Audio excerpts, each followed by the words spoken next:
Salut, c'est le moment de notre méditation du jour, aujourd'hui basée sur Hébreux chapitre 3, du verset 7 jusqu'au verset 10, partie A.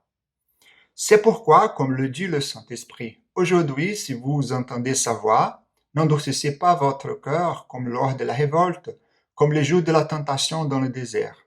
Là, vos ancêtres m'ont provoqué, ils m'ont mis à l'épreuve, ils m'ont vu agir pendant 40 heures. C'est pourquoi j'ai été irrité contre cette génération.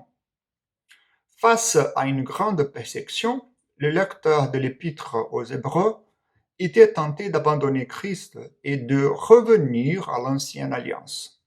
L'auteur d'Hébreux a écrit à ces chrétiens afin de les exhorter à persévérer dans leur foi en Jésus-Christ.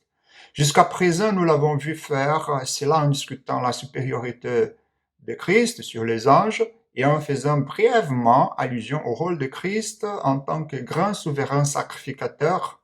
Il a montré dans les 6 premiers versets du chapitre 3 la supériorité du Christ sur Moïse afin de montrer la supériorité de la nouvelle alliance sur l'ancienne.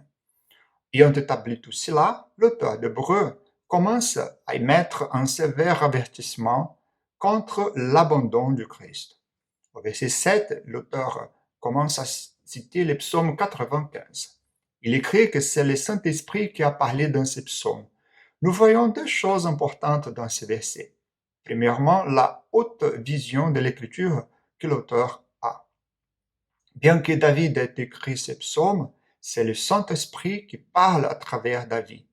Les paroles de l'Ancien Testament sont les paroles de Dieu.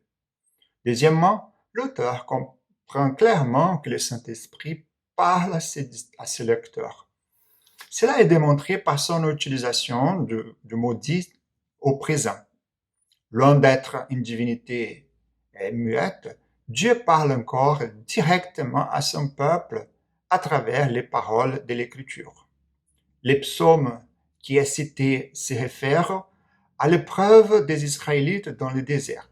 Les jours de la tentation dans le désert fait probablement référence à Nombre chapitre 14. La génération qui avait quitté l'Égypte sous Moïse s'est plaignée et désirait retourner à la servitude, même si Dieu les avait gracieusement rachetés. Dieu en avait assez de leur grognement et était déterminé à empêcher cette première génération d'hériter de la terre promise. Seuls Josué et Caleb devaient entrer en Canaan, comme nous pouvons lire dans Nombre 14, verset 30.